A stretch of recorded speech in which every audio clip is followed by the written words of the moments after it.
어떤 목소리로? 큰 목소리로 같이 합독했으면 좋겠어요. 레위기 3장 1절부터 5절까지입니다.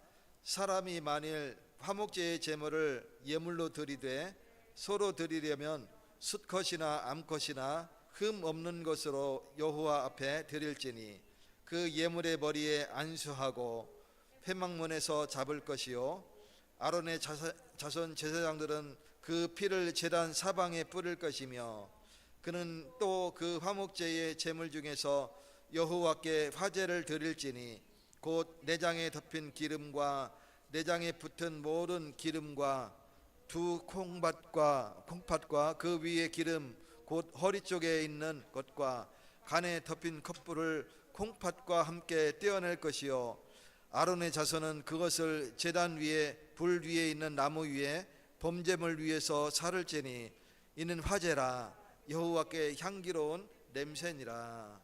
아멘.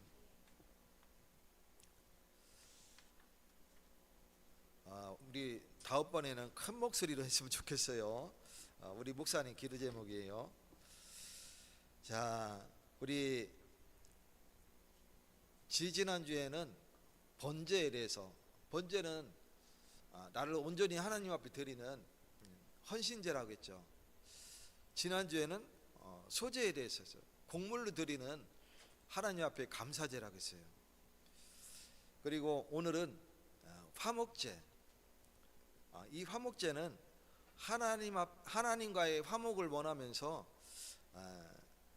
감사하며 평안의 제사를 드리는 것을 화목제라고 하는 거예요.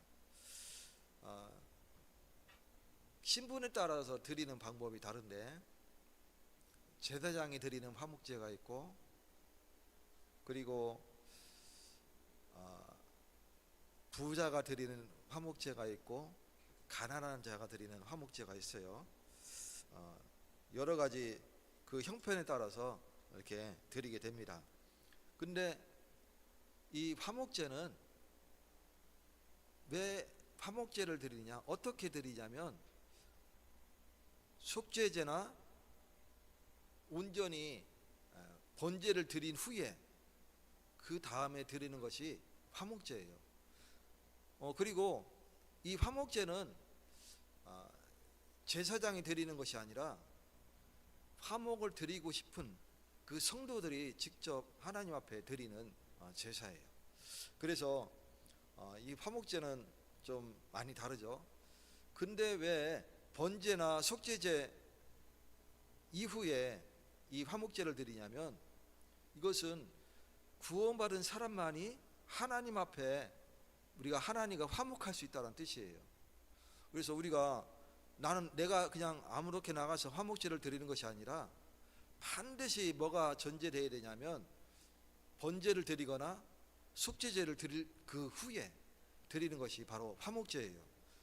오늘 저와 여러분이 그리스도를 통해서 우리의 죄가 이미 대속이 되었고 그리고 구원받은 사람만이 하나님 앞에 화목제를 드릴 수 있는데 그리스도를 통해서 우리가 하나님과 화목하게 되는 거예요. 오늘 그 언약을 꼭 붙잡는 날 되시기를 축원드립니다. 그래서 이 화목제는 하나님과 교제이면서 또 성도 간의 교회의 공동체의 교제를 뜻하기도 해요. 첫 번째로 이 화목제의 근거, 이 근거는 어디서 나오느냐? 오늘 레위기 3장에서 나오는데 이 화목제는 반드시 번제와 속죄제 이후에 드려진다고 아까 얘기했죠. 이것은 하나님과의 교제가 우리 인간의 노력으로 되는 것이 아니고 하나님의 부르심 속에서 그리스도의 대속을 받은 자가 구원받은 자가 하나님과의 화목할 수 있다는 것을 뜻하는 거예요. 그래서 온전히 주님의 절대 주권 속에서 부름받은 사람만이 하나님과 화목할 수 있어요.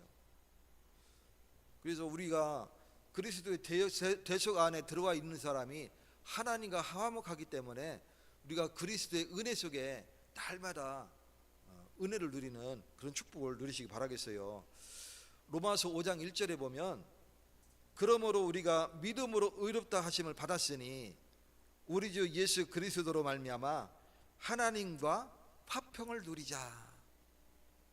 로마 교회에 바울 사도가 편지로 기록해서 보냈어요. 이 로마서는 에베소에 있을 때에 로마 교회 소식을 듣고 이 바울 사도가 로마 교회에 편지를 적어서 보낸 내용이죠. 바울은 아직 로마에 간 사실이 없어요. 이 로마서는 누군지는 모르겠지만 아마 베드로일 수도 있고 다른 사도일 수도 있겠죠. 로마에 믿는 자들이 있어서 로마 교회가 세워진 그런 일들이 일어나게 됐어요. 그래서 바울이 그 소식을 듣고 또 로마 교회의 형편을 듣고 지금 로마 교회에 편지를 하는 내용이죠.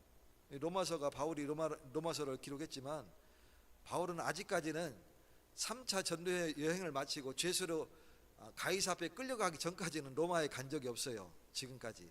지금 구원받고 전도 여행을 하면서부터는, 그 전에는 모르겠어요. 간 적이 있겠지만 복음을 전하러 간 적은 아직까지는 없는 상황이에요. 그런데 그 소식을 듣고 로마 교회 형편을 듣고 지금 로마 교회에 지금 기록해서 보내는 내용입니다. 그러므로 우리가 믿음으로 의롭다 하심을 받았으니 우리 주 예수 그리스도로 말미암아 하나님과 화평을 누리자. 그리스도가 아니면 우리가 어떻게 하나님과 화평을 누릴 수 있겠습니까? 이거는 칼빈이 얘기하는 칭의와 연결되는 거예요. 믿음으로 의롭다 하심을 받았다 하는 그 칭의와 연결되는 거예요. 그래서 하나님과 화목은 전적으로 그분의 은혜와 주권적인 구원의 역사로만 가능한 거예요. 구원받은 사람만이 하나님과 화목할 수 있어요. 그러니 저와 여러분이 하나님과 화목할 수 있는 은혜를 누리는 거예요. 그러니 오늘 지금 예배 드리는 예배가 하나님과 교제할 수 있는 중요한 통로가 되는 거예요. 오늘 그 은혜를 붙잡으시기 바라겠어요. 그러면 화목제의 근거는 바로 속죄제와 번제 이후에 하나님과 화평할 수 있는, 그리스도로 구원받은 자만이 하나님과 화평을 누릴 수 있는데, 그럼 화목제의 내용은 뭐냐? 하나님과의 교제와 공동체가 전체가 참여하는 거예요. 그게 화목제의 내용이에요. 하나님과 교제하는 거예요. 그게 화목제예요. 그리고 공동체가 전체가 같이 참여하는 거예요. 그게 신약에 와서는 어떤 형태로 나타나냐면 사도행전 2장에 보면 성도들이 함께 떡을 떼며 교제하며 또 기쁨과 순전한 마음으로 서로 교제하는 내용들이 나오죠. 그게 뭐냐면 교회가 같이 전체가 참여하는 거예요. 하나님과 화목하면서 예배를 통해서 그리스도를 통해서 하나님과 화목하면서 공동체가 같이 교제를 누리는, 그게 바로 화목제의 내용이에요. 이 칼빈은 뭐라고 얘기했냐면 교회는 은혜의 수단의 공동체로서 성례, 우리가 매주 성례를 해야 되지만 성례는 성찬과 예식을 성례라고 그래요. 세례식 말하는 거예요.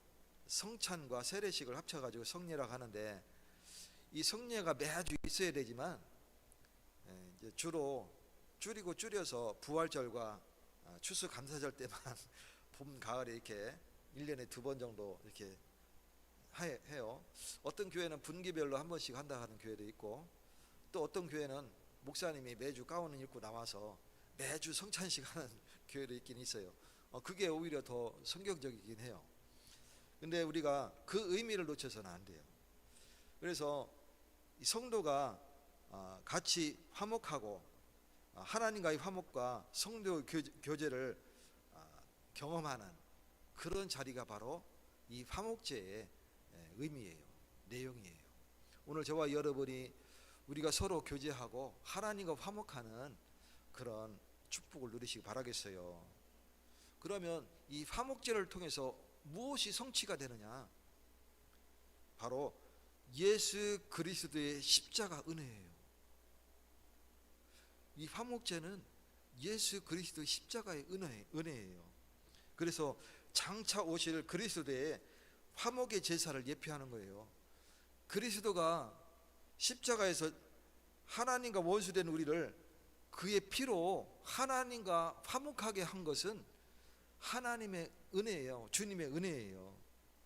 그래서 골로새서 1장 20절에 보면 그리스도 십자가의 피로 화평을 이루사 만물 곧 땅에 있는 것들이나 하늘에 있는 것들을 자기와 화목하게 되기를 기뻐하심이라. 그리스도께서 십자가에 짊어지심으로 말미암아 우리가 하나님과 원수되어 있었는데 그의 피로 우리가 하나님과 화평을 누리게 된 거예요. 그게 그리스도의 십자가입니다. 그래서 성도는 이제 더 이상 짐승의 피로 희생을 드리지 않고 그리스도의 단번 제사로 속죄 안에서 화평을 누리게 되는 축복을 누리게 되는 거예요. 속죄와 화평이 구분되어 있지만 같이 연결되어 있는, 구분되지만 연결되어 있는 그 은혜를 누리시기를 축원드립니다. 우리가 속죄를 받았기 때문에 하나님과 화평할 수 있는 거예요. 그래서 예수님의 단번 제사는 속죄제이면서 오늘 화평을 누리는 화목제죠. 그래서 그 화목제가 같이 드려지는 응답을 누리게 되는 겁니다. 칼빈은 또 이것을 뭐라고 얘기했냐면 그리스도의 대속의 충분성과 이 대속의 충분, 그러니까 모자람이 없는 완전한, 충분이라는 건 완전하다는 그 뜻이죠. 충분성과 유효성, 무효가 아니고 유효한 교리가 드러난다 이렇게 얘기하고 있어요. 그래서 그리스도의 희생은 선택받은 사람에게 확실히 적용되어져서 하나님과 화목을 완전히 보장하게 된다 이 뜻이에요. 그게 그리스도의 피 흘림의 의미예요. 단번 제사로 주님이 십자가에 달려 피 흘려 죽으심은 우리의 죄 용서와 하나님과 화평을 누리는 속죄제와 그리고 화목제를 단번에 드리게 되는 응답을 누리게 되는 거예요. 결론적으로 우리가 하나님과의 화평을 누려야 됩니다. 세상은 평안을 줄 수 없지만 우리가 돈을 갑자기 많이 오면 얼마나 기뻐요, 그죠? 행복하죠. 그 행복은 잠깐이에요. 그 이후에는 내가 감당할 수 없는 재앙이 따라오게 돼요. 내가 먼저 돈을 들어오면 이 돈을 관리할 수 있는 그릇이 먼저 준비가 돼야 돼. 그릇이 준비되지 않은 사람은 재앙이에요. 하나님은 우리에게 정확하게 아시고 내게 감당할 수 있는 필요한 준비된 사람에게 주시는 거예요. 이거는 신자뿐만 아니라 불신자도 마찬가지. 세상을 움직이는 방법이세요. 그릇이 준비된 사람에게 하나님이 경제를 주시는 거예요. 당연한 거예요. 마찬가지 우리가 그리스도 안에서 이 대속의 피를 누리고 그리고 평안을 누리고 응답을 누려가는 것은 주님의 십자가 은혜를 누리기 때문에 우리가 구원을 받았고 화평을 누리게 되는 겁니다.